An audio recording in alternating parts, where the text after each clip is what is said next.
Saudações, turma, tudo certo? Esse aqui é o Physics and Drums e eu sou o professor Diogo Magalhães. Hoje eu estou aqui para resolver uma questão que caiu no vestibular da PUC de São Paulo. O problema vai dar para a gente alguns objetos resistivos e instrumentos de medição e pedir para a gente montar um circuito. Bora!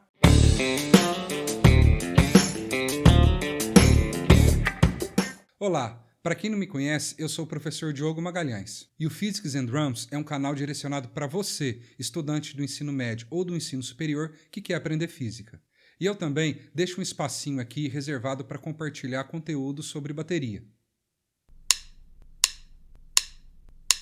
Gente, o problema é o seguinte.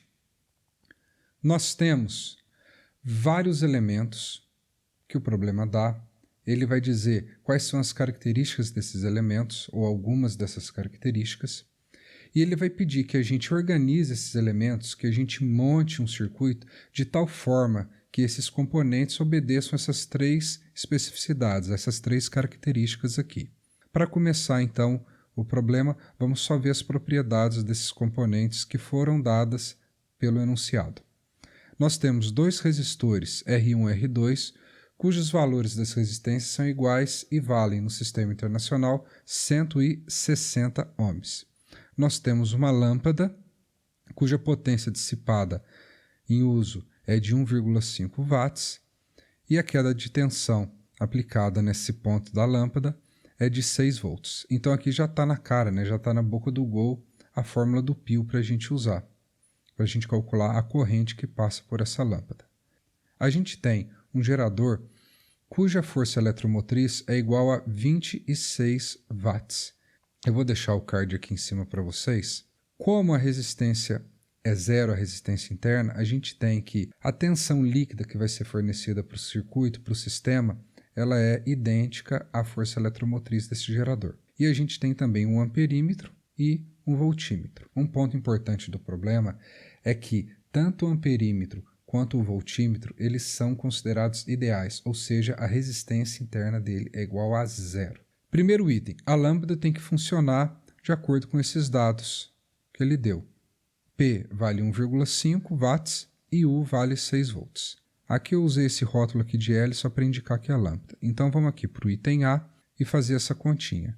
Para a gente calcular a corrente, basta que nós dividamos a potência pela tensão, ou seja, nós vamos obter, dividindo 1,5 por 6, que I é igual a 0,25 amperes.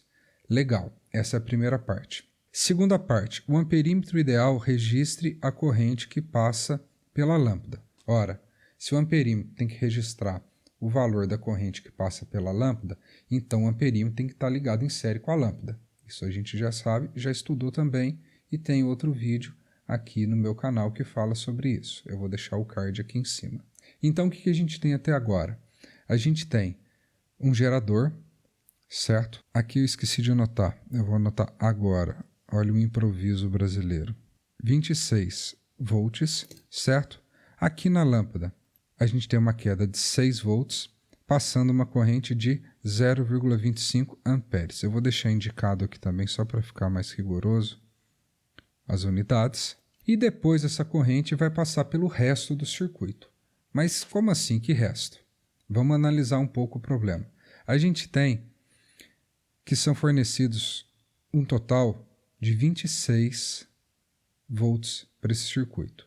A gente tem uma queda aqui de 6, então sobrou 20. Mas como que esse resto está ligado? De forma que esses 20 volts vão até ele. A resposta está na análise da resistência equivalente. Se a gente utiliza a famosa lei de Ohm, aplicando 20 no lugar de U e 0,25 no lugar de I, nós vamos obter que a resistência equivalente do resto vale 80 ohms. Mas esses resistores R1 e R2, eles devem estar ligados em série ou em paralelo? Olha só, a gente tem que R1 é igual a R2, que vale 160.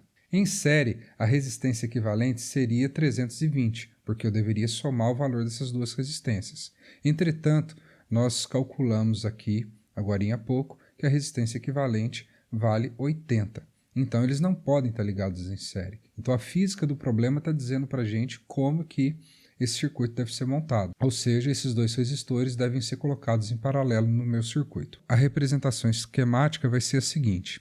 A gente tem aqui o nosso gerador, vai passar 0,25 pela lâmpada, o mesmo valor pela corrente, e esses dois resistores estão ligados em paralelo. E se a gente olha o item C, o voltímetro ideal deve indicar a queda de potencial na resistência equivalente à associação R1 e R2. E foi dessa maneira que eu liguei aqui o nosso voltímetro, em paralelo com a associação de resistores. Olha lá, gente, quanta coisa que a gente teve que passar, que a gente precisou revisar, que a gente precisou fazer cálculo, que a gente precisou analisar para resolver esse problema. Circuitos elétricos, como que os elementos eles são representados, essa forma esquemática, questão de associação e cálculo de associação de resistores, o conceito que está por trás disso, a primeira lei de Ohm, que está sempre presente, né? A gente teve que fazer cálculo de potência e a gente também precisou relembrar o conceito de resistência interna e de aparelho ideal. Se você gostou desse vídeo, deixa sua curtida e se inscreva no canal. Se você também tiver alguma dúvida, crítica ou sugestão de tema para que eu possa gravar outro vídeo, deixa um comentário aqui embaixo. Eu vou ficar bastante feliz em responder para você. Obrigado por ter ficado comigo até aqui.